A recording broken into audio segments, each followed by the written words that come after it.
and a handful of investigators, a number quite adequate to carry out the DA's business. The current Gwinnett County District Attorney, Danny Porter, was once one of those assistant DAs.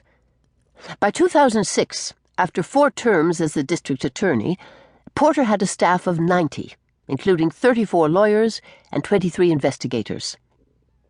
In 1990, the historic red brick courthouse in Lawrenceville was bursting at the seams. The new $72 million Gwinnett County Justice and Administration Center on Langley Road opened in 1991.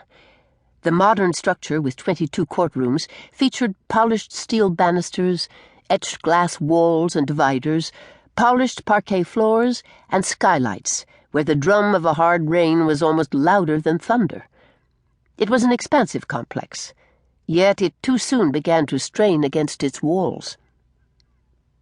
In the district attorney's office, a law library had to be sacrificed to make more office space. Small cubicles were made even smaller and arranged in what became a challenging maze for the uninitiated. The visitors' parking lot was the site of a very large monument dedicated to America's sons and daughters who served honorably in the armed forces. The 61 acres around the Justice Center were landscaped with chinaberry trees, pin oaks, crepe myrtles, lilies and begonias, azaleas and holly. Both the front and rear entrances were welcoming, but just inside those doors were the guards and metal detectors that have become ubiquitous in courthouses and law enforcement structures across America. For some who came to this building in Lawrenceville, Georgia, there would be justice and triumph, and for others, heartbreak. Part 1. Jennifer Barber Corbin. Jen. Chapter 1. December 4th, 2004. The shriek of sirens piercing the chill December morning on Bogan Gates Drive was almost as alien as the thackety-thackety of helicopters overhead would be. This quiet street in Beaufort is a relatively new part of an upscale neighborhood, home to young and middle-aged professionals and their families. The houses here have mostly red brick facades with glossy black shutters, not unlike homes in Atlanta's more affluent districts, but on a smaller scale. In 2004, the average price of a home in Bogan Gates was between $200,000 and $300,000. The homes would cost twice that in Denver or Seattle or Philadelphia. Beaufort is an ideal suburb for those who commute the 35 miles to Atlanta. Large enough with over 14,000 residents to merit local shopping centers, but small enough to dissolve the tension that comes with driving the I-285 beltway that encircles Atlanta with bumper-to-bumper traffic. And Bogan Gates Drive itself is an oasis of serenity, with its manicured lawns and colorful gardens.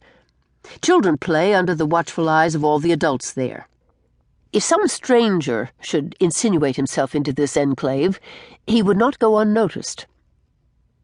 A negative note, at least for some, is that close neighbors tend to know each other's secrets.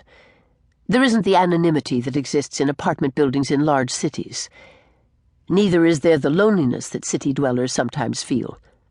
Even so, some families on the street have secrets that none of their neighbors could possibly imagine. That doesn't stamp Bogan Gates as different. Every community has its mysteries, and even its surprising secrets. When reporters for television news and local papers sweep into such places, they are certain to obtain instant interviews with shocked residents who invariably say, "Something like that just doesn't happen here, not in our neighborhood." But of course, it does. On this day, in early December, Bogan Gates Drive just happened to be the site of one of the most horrific crimes in Georgia. The town of Beaufort, its name as southern as a name can be, sits close to Lake Lanier. This popular vacation spot's waters meander for mile after mile, cutting channels deep and wide into the shoreline, leaving inlets that resemble the bite marks of a giant alligator. Beaufort is surrounded by other small townships: Flowery Branch, Sugar Hill, Suwanee, Duluth, Oakville, Alpharetta. It is very close to... To keep listening to this audiobook, I've left you a link in the description so you can do it, at no cost thanks to Audible's 30-day free trial.